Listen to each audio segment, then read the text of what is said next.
Hello viewers, আসসালামু আলাইকুম। সকলে কেমন আছেন? আশা করি সবাই ভালো আছেন। আজকে আমি আপনাদেরকে দেখাবো মাছকে কিভাবে খাদ্য দেয়।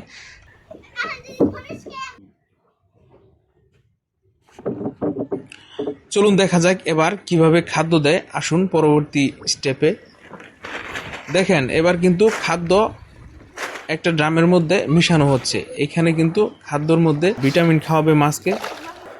সাথেই থাকেন সম্পূর্ণ ভিডিওটি উপভোগ করার জন্য। অবশ্যই অনুরোধ রইল আমার ভিডিওটি সম্পূর্ণ দেখার জন্য। চলুন সামনের দিকে। মাছের কৌতূহল এবং কি মাছের সুন্দর দৃশ্য দেখা যাবে। দেখেন ওনারা কেবলে খাদ্য মিক্স করতেছে, তার মধ্যে মাছেরা টের পেয়ে গেছে যে এখানে খাদ্য দেওয়া হবে।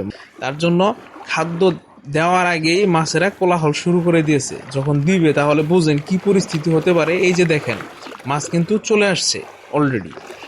এখন দেখেন এবার খাদ্য দিচ্ছে।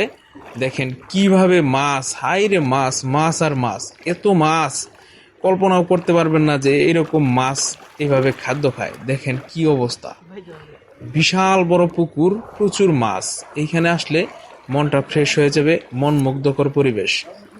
এই পুকুরটি অবস্থিত আমাদের ঘাটাইল থানায় ধলাপাড়া ইউনিয়ন রামদেবপুরে এই পুকুরটি অবস্থিত। পুকুরটিতে আছে আপনার আমাদের চাপড়া বিলের মুখ। এই পাশে হচ্ছে রামদেবপুর, ও পাশে হচ্ছে হ্যাঙ্গার চালা, বাম পাশে হচ্ছে পাবুরিয়া চালা। এই পুকুরটি আসলে এক সময় এখানে আসছিল ধান চাষ করার জমি, কিন্তু এইটা মাঝখান দিয়ে ওনারা বেঁধে দিছে, অনেক বড় করে একটা পুকুর তৈরি করেছে। এটা আমাদের একটা ঘোনা সিস্টেম ছিল, নাল আর কি গ্রামের ভাষায় যা বলে।